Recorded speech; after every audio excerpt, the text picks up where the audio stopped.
The airport was buzzing with its usual rush. Suitcases rolled over the marble floor, announcements echoed in the hall, and tired travelers hurried to their gates. Among them walked Daniel, a tall man with calm eyes and an aura that silently demanded respect. His dark skin and neat business suit made him look both powerful and graceful.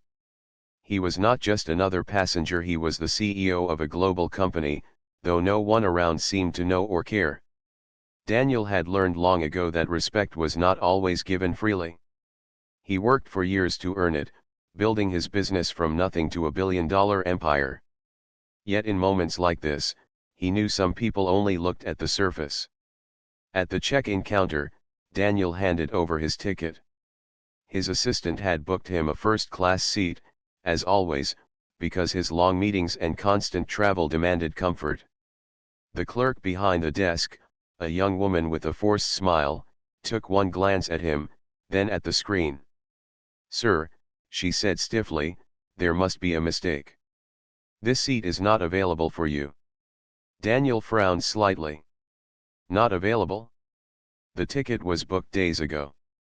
The clerk avoided his eyes. "Yes, but first class is full. You'll need to move to economy. Please cooperate." Her tone was polite on the surface but laced with dismissal. Daniel had faced such behavior before. It stung, but he never let anger guide him. Instead, he leaned forward and asked gently, "Could you check again? My ticket says seat 1A. I always travel first class." The clerk's smile tightened. "Sir, we cannot offer that seat. Maybe next time you can try booking earlier." Daniel stood silently for a moment. He noticed the line of passengers behind him, some curious, others impatient. He could feel the weight of their stares, as if they too wondered whether he really belonged in first class. Taking a slow breath, Daniel asked calmly, "May I speak with your supervisor?" The clerk hesitated, then waved to her colleague. Soon, a supervisor arrived, a tall man in uniform. He barely glanced at Daniel before saying, "Sir, we've explained. The first class section is not available.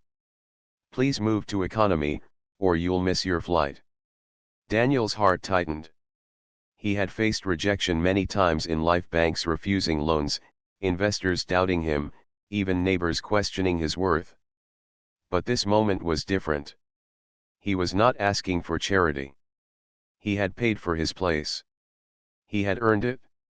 Still, Daniel kept his composure. "I see. Thank you," he said softly. Without another word, he took his boarding pass and walked toward the gate.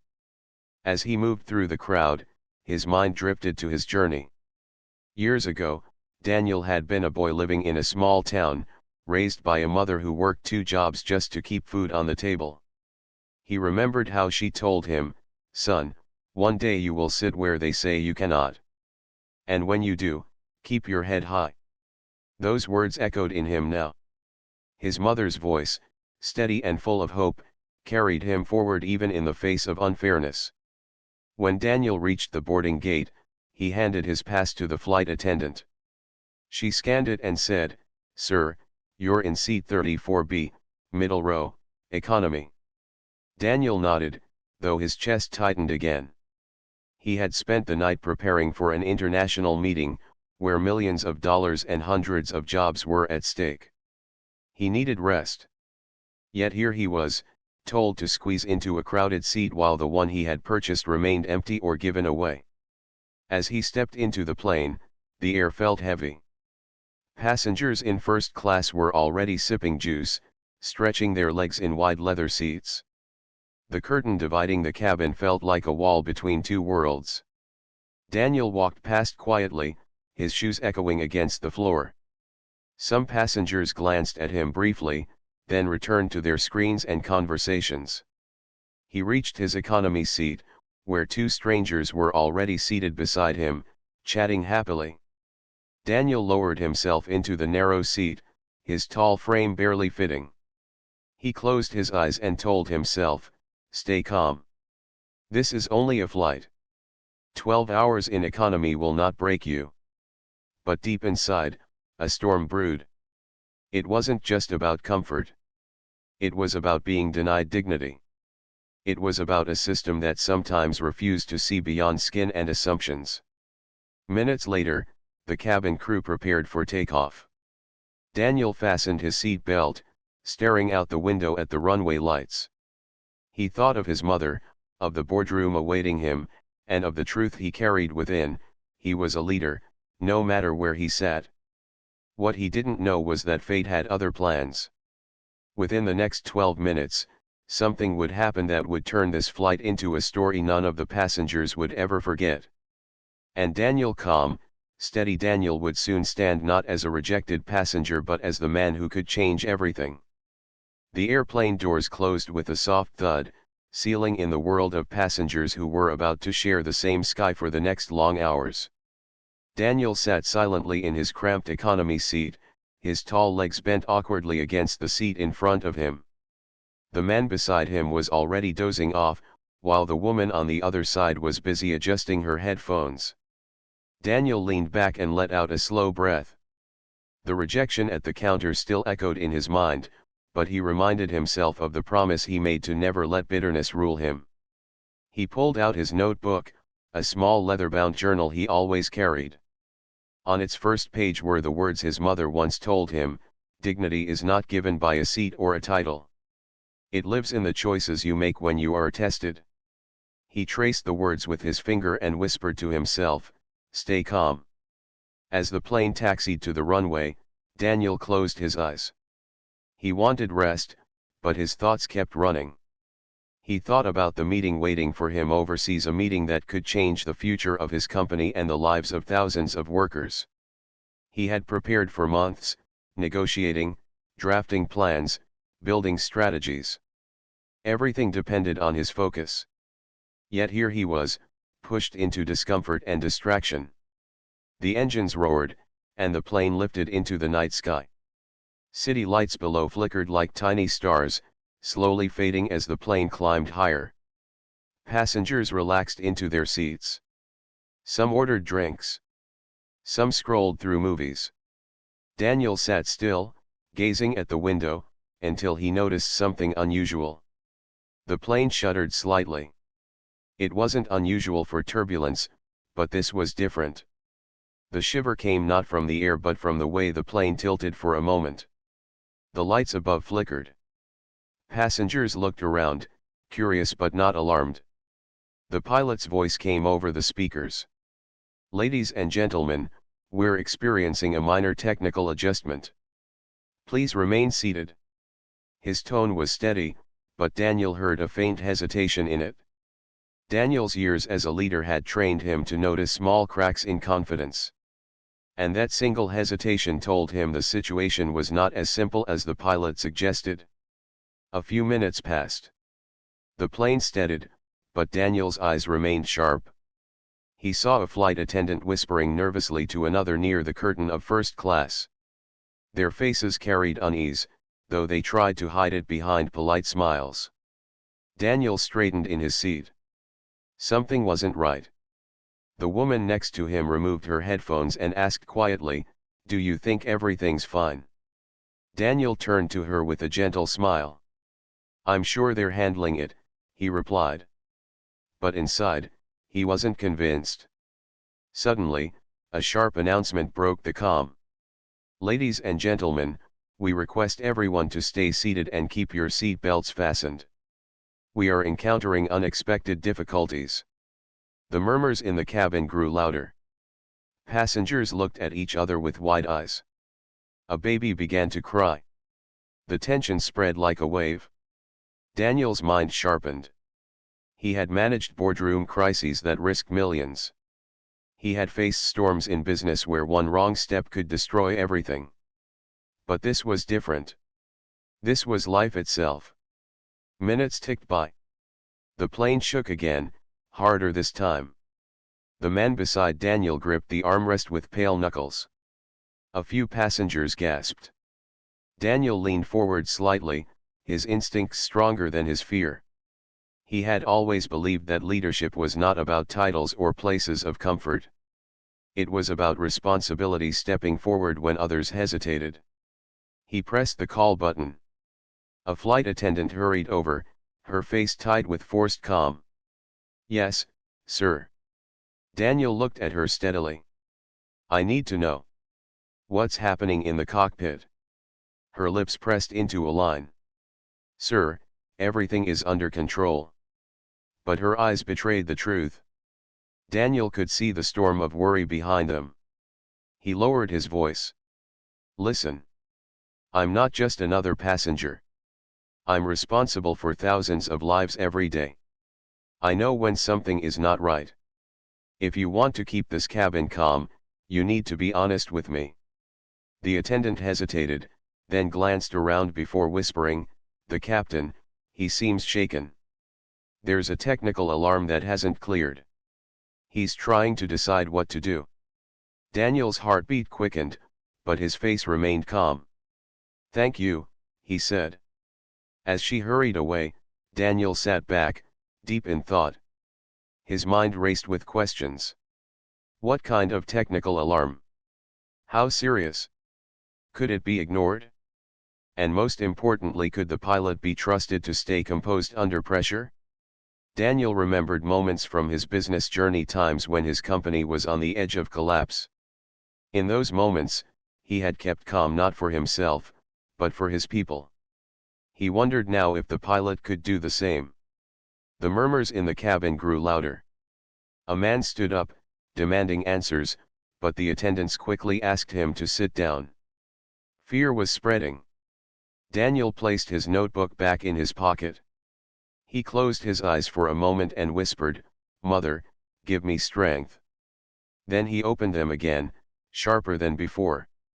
He didn't yet know what he would do, but one thing was clear: within minutes, this flight would need leadership.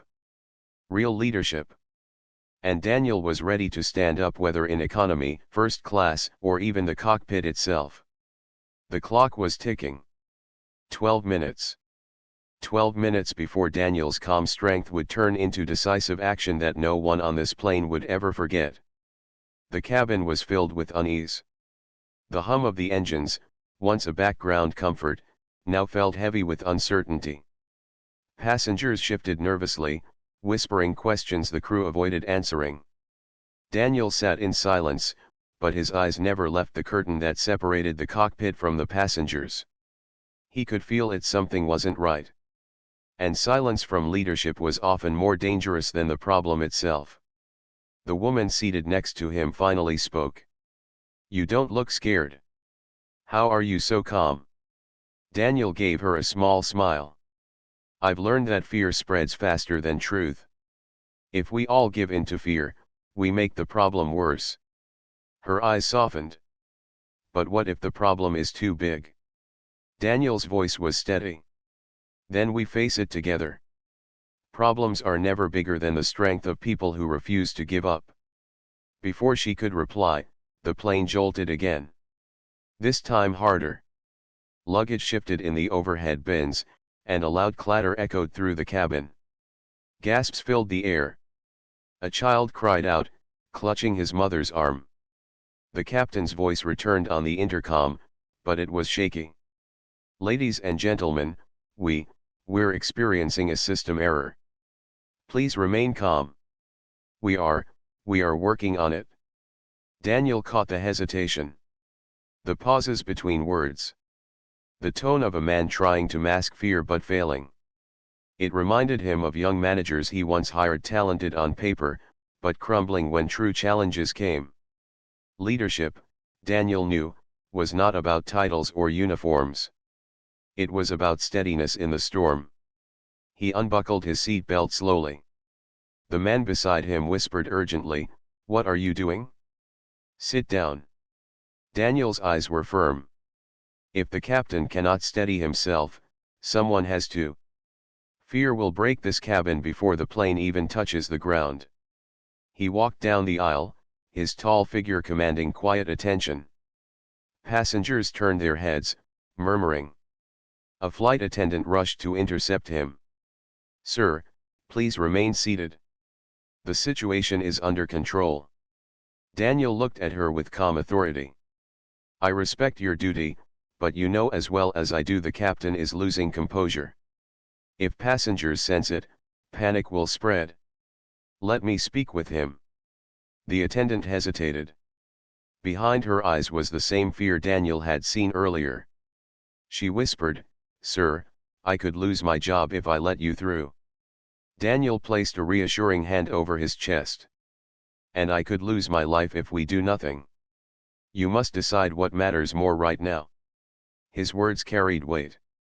After a moment of silence, she stepped aside, whispering, Please, be careful. Daniel pushed past the curtain and approached the cockpit door. He knocked firmly.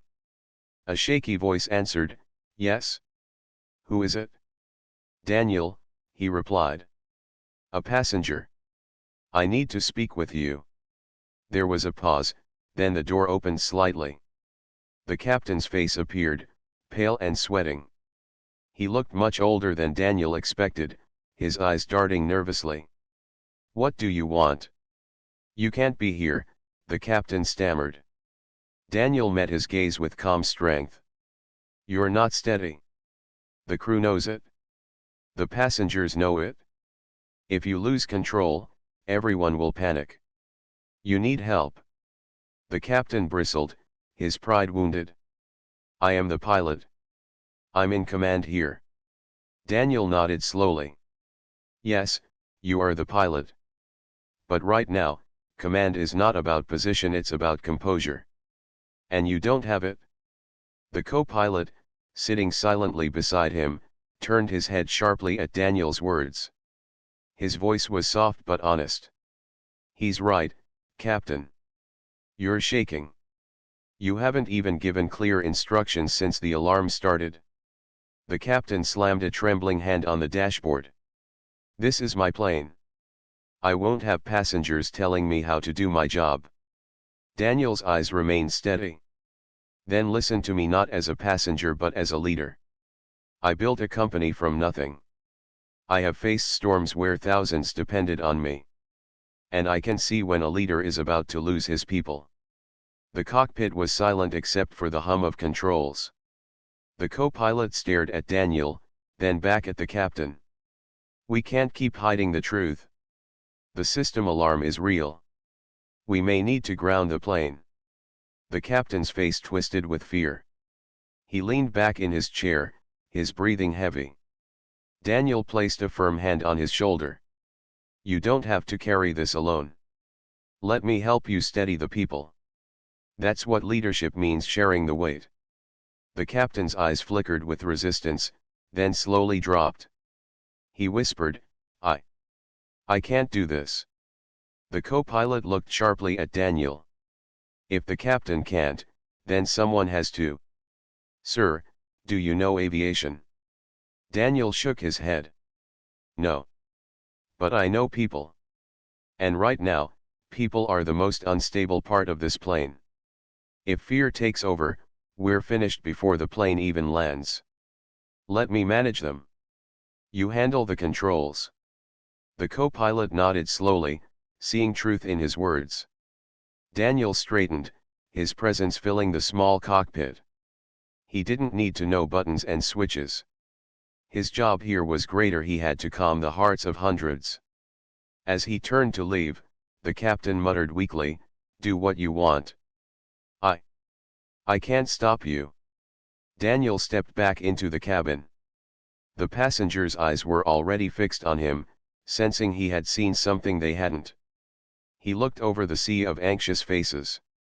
His voice was calm, steady, and strong. Everyone, listen to me. We are facing a challenge, yes, but challenges do not break us.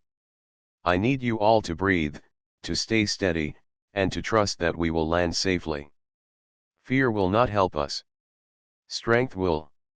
The cabin grew quieter, as if his words had pulled them back from the edge of panic. Mothers soothed their children.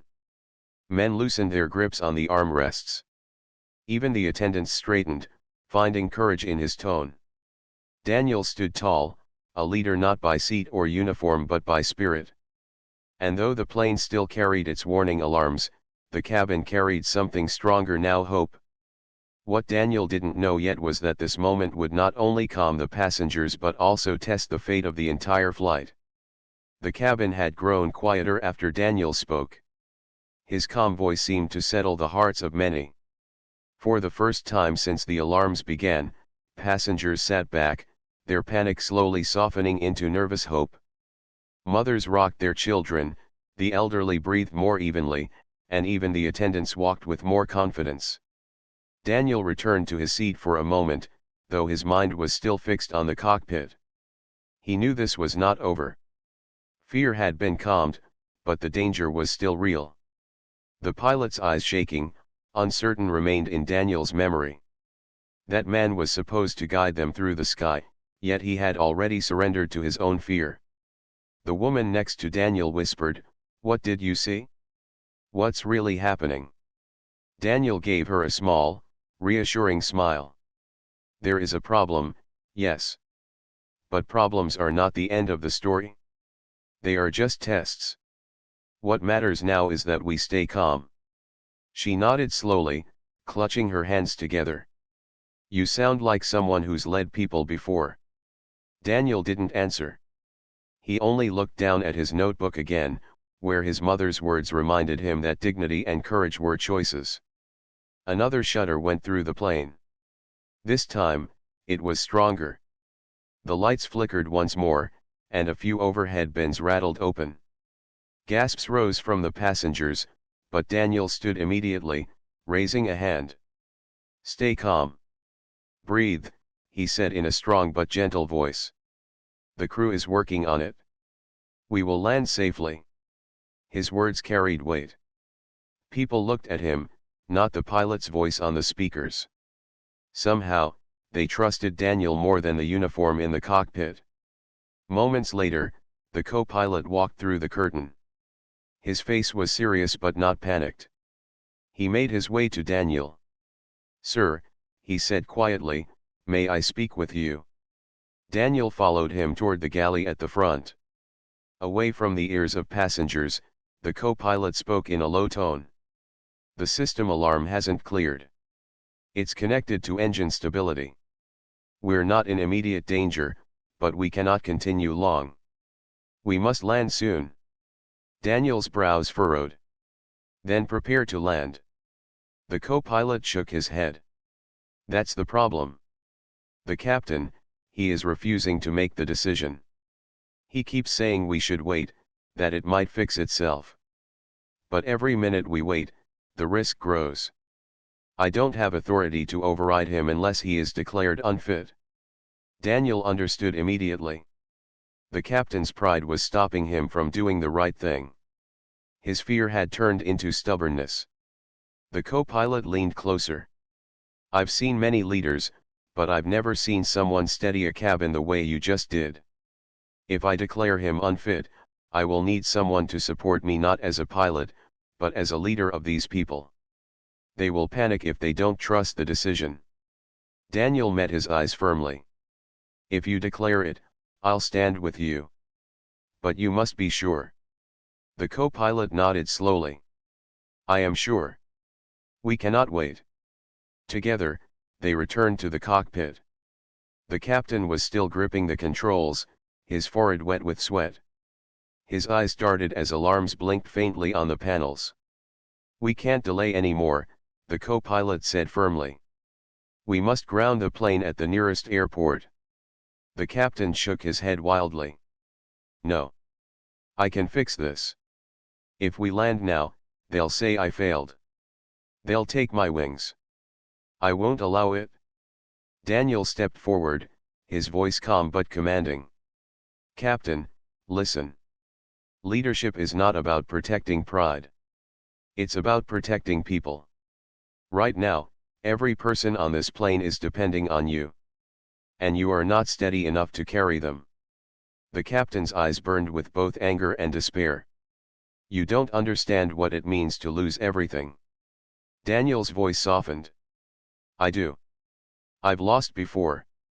I built a company from nothing. I faced rejection, betrayal, and defeat. But I learned one truth: failure is not when you land a plane safely. Failure is when you let fear destroy lives. Don't let fear decide for you. The cockpit fell silent. The co-pilot looked at Daniel, then at the captain. I'm declaring you unfit to continue command, he said firmly. I will land this plane. The captain froze. His hands trembled, then fell from the controls. He leaned back in his chair, his shoulders sagging in defeat. Daniel nodded once, then turned to the co-pilot. You know what to do. And I'll make sure the passengers stay calm. He stepped back into the cabin. All eyes turned toward him, waiting, searching for answers. Daniel raised his voice, clear and strong. Ladies and gentlemen, listen carefully. We are making an early landing because safety is our first priority. There is no need for fear. We will touch the ground soon, and we will all be fine. Stay calm, stay seated, and trust the crew. A ripple of relief spread through the cabin. Though the truth was frightening, Daniel's voice carried no fear, only certainty. And certainty was what the passengers needed most. As he returned to his seat, the woman beside him whispered, "You sound more like the leader of this plane than the captain himself." Daniel gave her a small smile. Leadership is not about where you sit. It's about what you stand for. The engines hummed as the co-pilot guided the plane toward its descent. Daniel closed his eyes, steady as ever. The passengers trusted him. The crew trusted him. And though danger still lingered in the air, he knew one thing for sure: this plane would not be ruled by fear. Not while he was on board. The plane began its slow descent. The hum of the engines filled the cabin, deeper now, heavier, as if carrying the weight of every heart on board. Passengers gripped their seats, some praying softly, some closing their eyes, some holding hands with strangers. The air was thick with tension, but it was steadier than before. Daniel's words still lingered, keeping fear from spilling over. Daniel sat tall in his seat, his hands calmly resting on his knees. Outwardly, he looked unshaken, but inside, his mind worked quickly. He knew the landing would be the hardest part. One mistake could turn calm into chaos. The woman beside him, her voice trembling, asked, "Do you think we'll make it?" Daniel turned to her, his tone gentle but firm. "We will. But remember, sometimes life gives us storms so we can learn how strong we are. This is one of those storms. And we will face it together." Her eyes glistened, and she nodded. Up front, behind the cockpit door, the co-pilot focused with sharp concentration. He radioed the nearest control tower, declaring an emergency landing. His hands were steady, his voice clear. Unlike the captain, who sat slumped in silence, the co-pilot carried himself with quiet strength. Daniel knew this man was carrying an enormous burden, and he respected him for it. Leadership, he thought, was not always chosen. It often came in moments when one had no choice. The plane tilted slightly as it turned toward the runway of the nearest airport. Passengers gasped softly, clutching their armrests. Daniel immediately stood, his voice strong enough to reach several rows. "Everyone, keep breathing. This is only a turn. Everything is under control. We will land soon." His calm words rippled through the cabin like a wave of reassurance. People copied his breathing, long and slow. Mothers repeated his words to their children, and the crying softened. Even the attendants stood taller, repeating his instructions. Daniel sat again, but his eyes never left the front. He knew what would come next: the hardest few minutes of the flight. Suddenly, the intercom clicked on. The co-pilot's voice filled the cabin. "Ladies and gentlemen, we are preparing for an emergency landing. Please remain seated with your seat belts fastened. Follow the instructions of the crew. We will land safely." The words "emergency landing" sent a shiver through the cabin. Fear rose again, bubbling just beneath the surface. But before panic could spread, Daniel stood once more. "Listen to me," he said, his voice strong and steady. "An emergency landing does not mean danger. It means safety.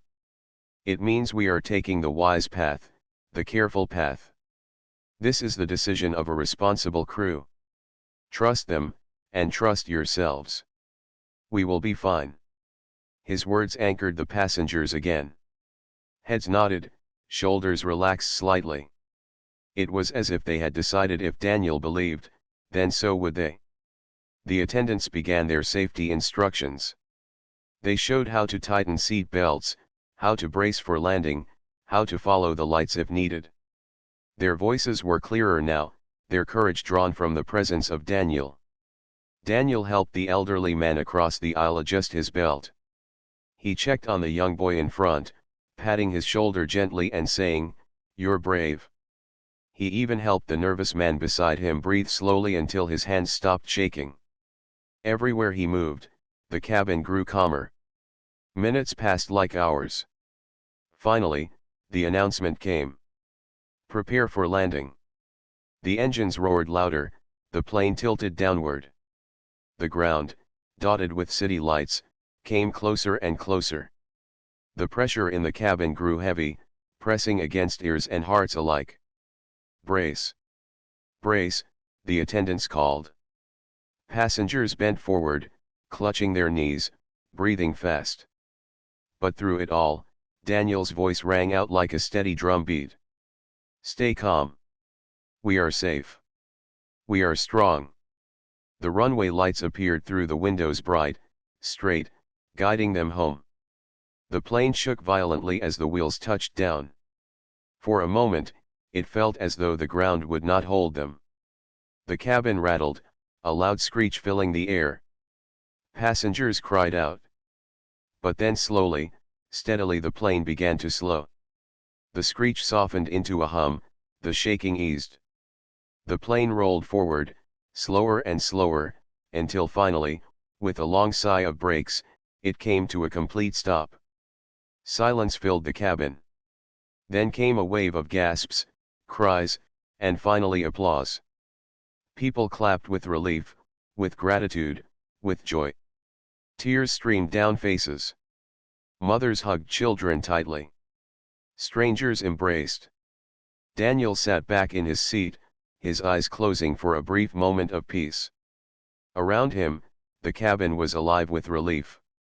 He felt the tension leaving his own body, though his calm expression had never broken. The co-pilot's voice came once more, this time steady and warm. "Ladies and gentlemen, we have landed safely. Please remain seated until we are cleared to disembark. Thank you for your cooperation."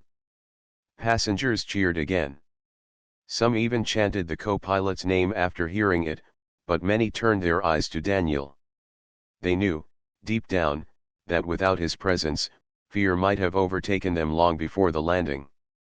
The woman beside him touched his arm, her voice trembling with gratitude. "You saved us. Not just with your words, but with your strength." Daniel smiled softly.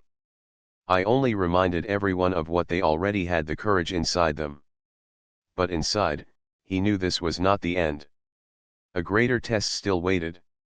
Because while the passengers were safe, a decision had to be made about the captain who had failed them. And Daniel, though a stranger on this flight, could not ignore what had happened. For leadership was not only about calming storms. It was also about holding people accountable when they abandoned their duty.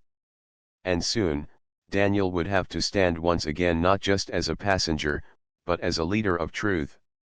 The wheels of the plane had barely cooled on the runway when relief washed through the cabin like a tide. Passengers were smiling, crying, clapping, some whispering prayers of thanks. The attendants moved briskly down the aisles, checking on everyone. The air was full of gratitude, but beneath it all, a quiet tension still lingered. Daniel could feel it. The crisis in the air had ended, but the matter of responsibility was far from over. A man in uniform had failed his duty, and hundreds of lives had been placed at risk. Leadership was not only about calming storms, it was about what came after. The co-pilot stepped out of the cockpit, his face pale with exhaustion but lit with quiet pride. Passengers applauded him. He gave a small nod, then his eyes searched for Daniel. Their gazes met, and there was an unspoken understanding between them. Without Daniel, the cabin would have been lost to fear. Without the co-pilot, the plane would never have touched the ground. The captain followed a few steps behind. His uniform was still crisp, but his shoulders sagged, his face pale, and his eyes downcast. He avoided the eyes of the passengers, moving stiffly like a man who wished he could disappear. Whispers spread. Some passengers noticed his unease. Others, remembering the shaky announcements from earlier, began to question him in low voices. Daniel stood slowly, tall and calm as ever. The cabin grew quiet, as if waiting for him to speak. He looked around at the sea of faces, tired, frightened, but alive. "Ladies and gentlemen," Daniel said, his deep voice steady, "you have shown great courage. Tonight, you faced fear and did not let it control you. For that, I honor each of you. We landed safely because people stood together." A ripple of nods moved through the passengers. His words gave them dignity, something more than just survival. But Daniel wasn't finished. He turned his gaze to the captain, who now stood frozen near the cockpit door. "And yet," Daniel continued, his tone sharpening, "we must speak of responsibility. Leadership is not about titles, or uniforms, or being in the front seat. Leadership is about carrying others when fear arrives. And tonight, the one who should have carried us chose instead to give in to his fear." The cabin fell silent. All eyes turned to the captain. He swallowed hard, his hands trembling slightly. Daniel stepped closer, not with anger, but with the calm strength of truth. "Captain, when the alarm sounded, the people trusted you. But instead of leading, you hesitated. You left this cabin in darkness. You let fear rule when we needed courage." The captain's lips parted, but no words came. His face crumpled with shame. Daniel's voice softened. "We are all human. Fear touches us all. But when hundreds of lives depend on you, fear cannot be allowed to win. You were given responsibility, and tonight, you abandoned it." A murmur moved through the passengers. Some nodded, some whispered. The truth was clear, they had felt it too. Daniel's tall figure loomed steady, his presence undeniable. "I cannot ignore what happened. As a leader myself, I know what it means to hold people accountable. Captain, tonight you failed your duty. And because of that, I cannot let this pass in silence." The captain's shoulders shook. He looked down, whispering, "I know. I know I failed." The co-pilot stepped forward, his voice firm. "Sir, with all respect, this man is right. I had to declare you unfit. I had to land because you would not act. That decision could have cost lives if it had come any later." The attendants stood quietly, listening. The passengers watched, waiting. Daniel took one last step forward. His eyes were steady, his tone clear. "Captain, your uniform may give you authority, but authority without courage is hollow. For the sake of everyone here, and for the sake of truth, you are relieved of your duty. From this moment on, you no longer hold the trust of this plane." The words struck like a gavel. Passengers gasped softly, then nodded, their faces firm with agreement. The attendants stood straighter, no longer looking to the captain for guidance. Even the co-pilot bowed his head slightly, recognizing Daniel's authority in spirit, if not in title.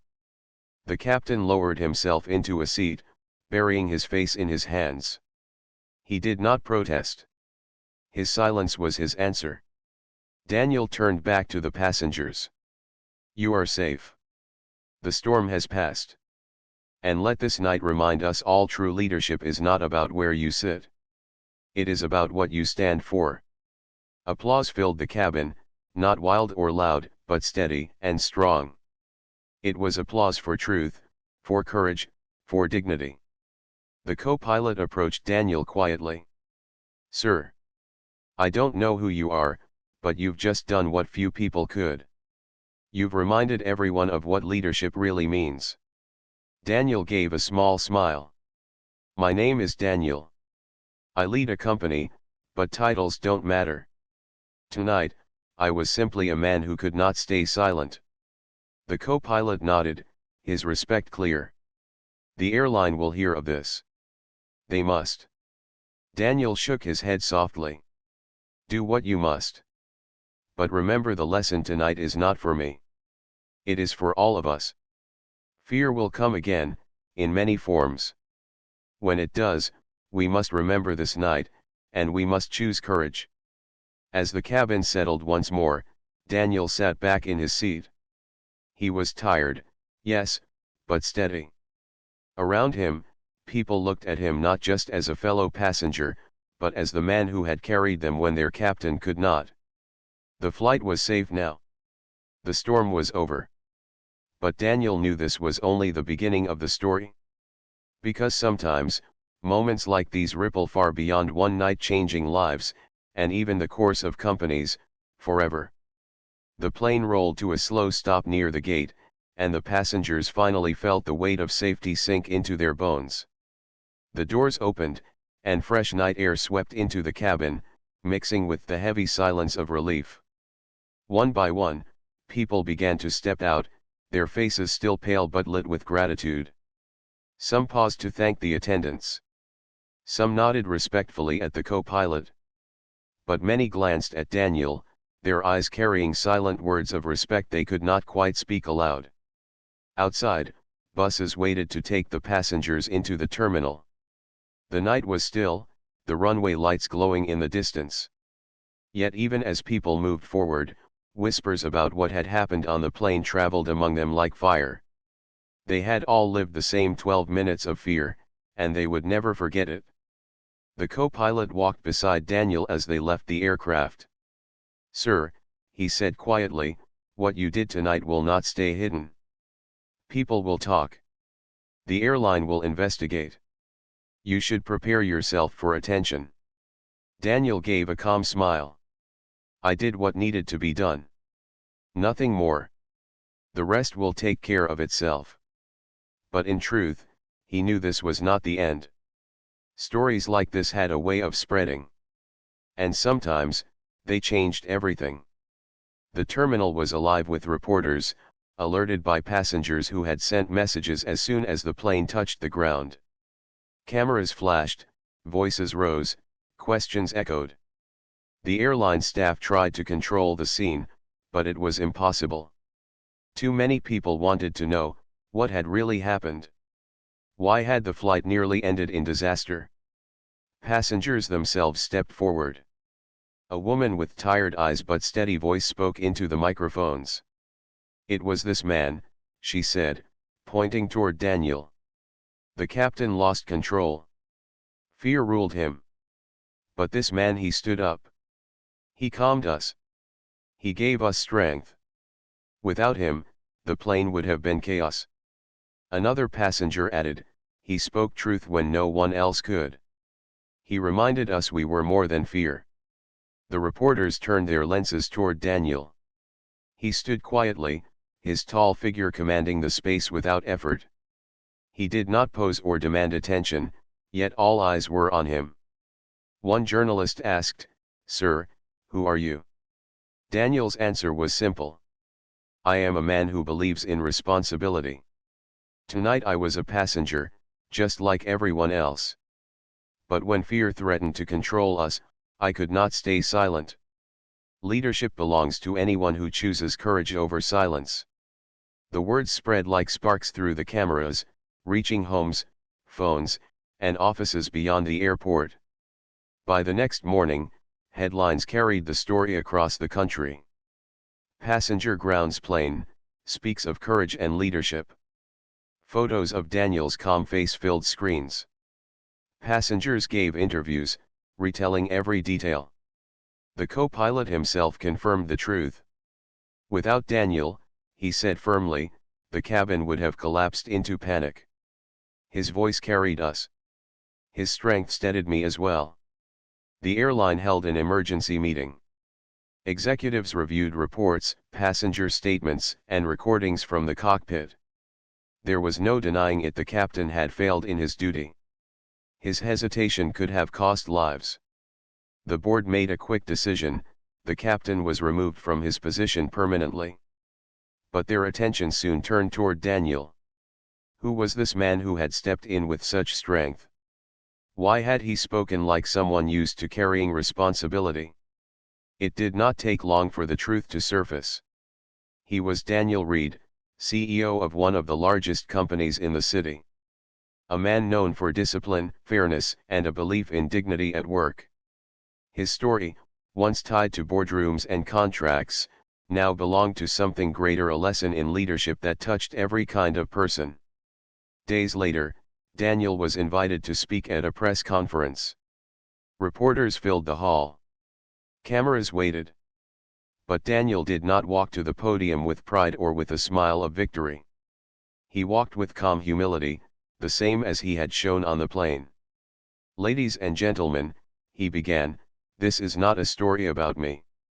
It is a story about fear, and how we choose to face it." On that plane, fear was real. But courage does not mean the absence of fear. Courage means standing, even when fear is heavy.